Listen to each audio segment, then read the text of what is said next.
This is the Netherlands' iconic double-deck intercity train, responsible for transporting millions of passengers across the country each year.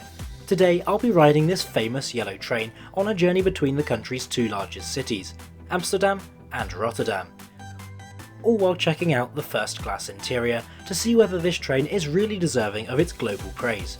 Join me for an intercity trip through the Netherlands. Hello and welcome back to another video. Today I'm here at Amsterdam Centraal in the Netherlands and I'm going to be catching the Nederlandse Spoorwegen Dutch Railways service over to Rotterdam. I'm going to be travelling on board one of their regular intercity trains for this journey, so let's go!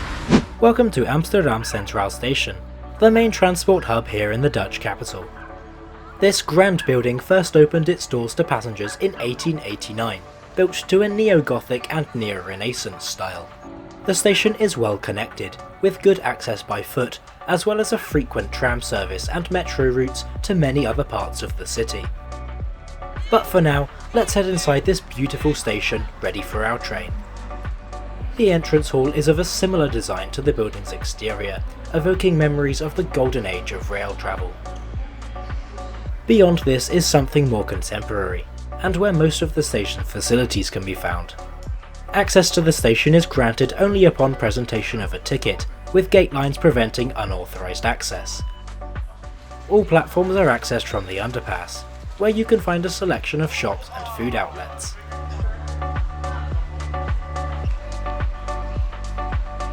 My train today will be Intercity 2232, the 11:05 service towards Vlissingen via Rotterdam. We'll be departing from platform 2A, just to the left of the entrance. This allows us an incredible view of the station's canopy, spanning all of the tracks here at Amsterdam Centraal. Service from here is provided almost exclusively by Nederlandse Spoorwegen, or NS, the state-owned Dutch railway company. They run commuter services as well as the long-distance intercity trains such as this one here, similar to the train we'll be riding on today.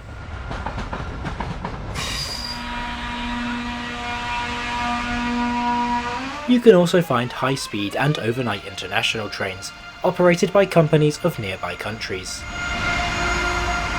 One thing to look out for is the winged wheel, sat atop the end of the main canopy. And as I mentioned earlier, I'll be travelling in first class today. However, this does not grant me access to the business lounge. That is reserved for international tickets. After a few minutes of waiting, my train arrives, having just worked another service. This is a 4th generation VIRM unit, consisting of 4 double-deck carriages. These letters stand for Verlengd Interregio-Materieel, meaning lengthened interregional train. This is actually one of the newest VIRM units, being built in Aachen, Germany around 2009, with the design dating back to 1994. But let's get on board. The vestibules each contain a set of stairs, from which you can access either deck. Most of the train contains second-class seating, in a 2+2 layout across both decks. There are 3 small first-class sections in the train, separated from second class by means of a glass divider and door.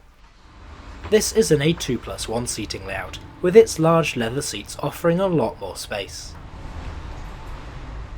As seat reservations aren't available, you're free to take any unoccupied seat, so I chose this pair of seats in the corner. Today's route will take us on a tour of the Western Netherlands, passing through Haarlem and Den Haag on our southwesterly trip to Rotterdam, the country's second biggest city. The journey is scheduled to take 1 hour and 13 minutes to cover 85 kilometres or about 53 miles. Departure today is on time as we pull out of Amsterdam Centraal at 11:05. The first thing we pass after leaving the station is Zaanstraat Depot, where we can catch a glimpse of one of the 3 overnight trains serving the city. We can barely get up to speed before the train is slowing for its first stop, still well within the city of Amsterdam. This is Amsterdam Sloterdijk, a major junction and interchange in the west of the city.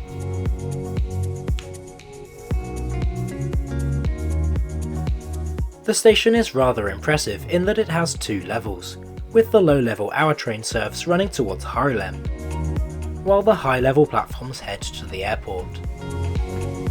Not long later, we're running around our top speed of 140 km an hour. These trains are capable of slightly faster, but this is generally the limit on Dutch tracks. But let's take a look around the interior. The VIRM units are actually pretty well known outside of the Netherlands. Many people with only limited knowledge of European railways have heard of them, praised for their reliability and comfort. First class gets big red leather seats, and as far as comfort goes, they're pretty decent. There's a reasonable amount of padding, leading to a comfortable journey. Beneath the seat, you'll find a recliner lever, adjusting to a more relaxed angle. Though combined with the slippery material, this did make it hard to actually stay on the seat. Armrests can be found at all seats, though these are fixed in place and can't be moved. This station is Haarlem, a very special station on the Dutch railway network. It opened in 1839 as a terminus of the first railway in the country, which ran from Amsterdam. Its impressive building is also the only one of this design style anywhere on the network.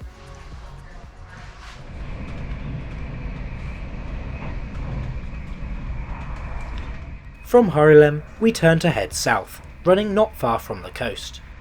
You may have noticed just how filthy the windows are, and unfortunately, this poor cleanliness is a theme throughout the entire train.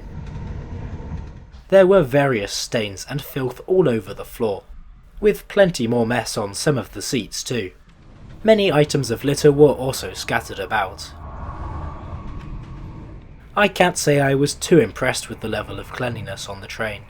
It seems that NS take very little pride in their fleet of otherwise nice and modern trains. And this isn't totally the fault of poor passenger behaviour either, as many of the bins were nearly full or even overflowing. Anyway, between seats you can find a single European power socket, which was working well.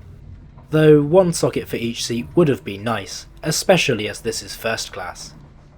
Legroom is plentiful on the VIRM, with plenty of room to stretch out and relax. Though if you can't afford to relax, there's also a big seatback table. It's a bit floppy, but can fit a laptop. Beneath this is a small storage net. And lastly, there's a footrest attached to the seat in front. At this point, the sun finally comes out, putting an end to the grey sky. This allows us a full view of the fields that make up the perpetually flat landscape in most of the country.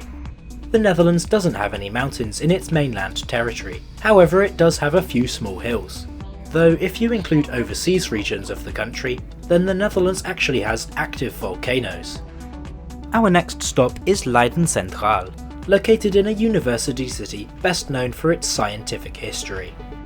It's also twinned with Oxford in the UK, on account of being another city known for its educational standards.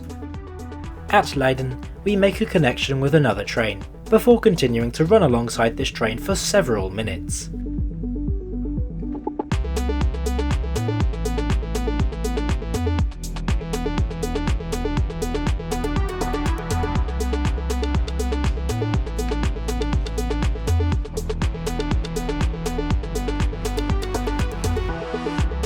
The high-rise skyline indicates we're approaching Den Haag, one of the two official capital cities of the country.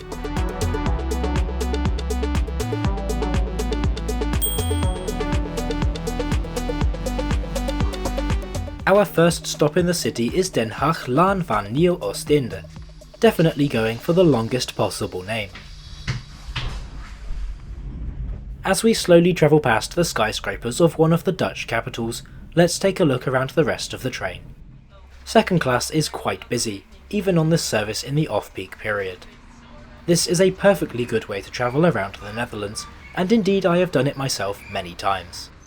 Toilets can be found at the end of the carriage, but the quality standards were very poor. This example was covered in graffiti, which is common on NS trains. I just really hoped this was brown paint, and not something else. Soap is provided in the form of one of these powder soap dispensers that I can never really figure out. Water was also available and working fine, though the hand dryer wasn't working for me.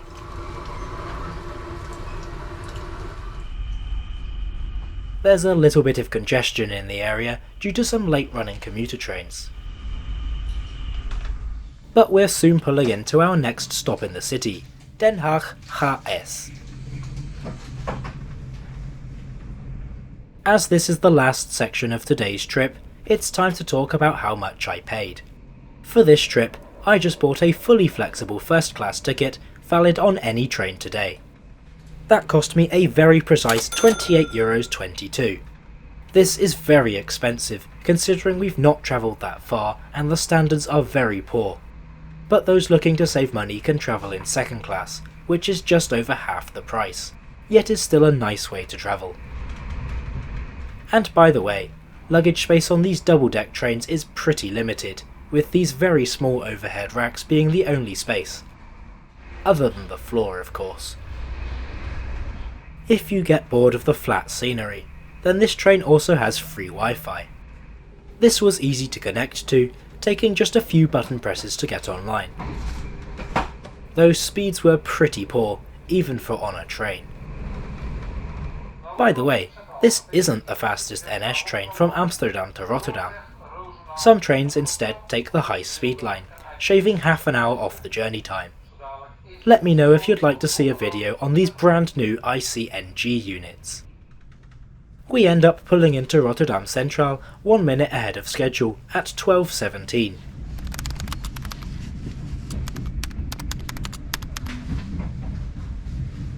As always, let me know what you thought of the famous Dutch double-decker, and for a look at the country's unusual corporal per units, then click up here now.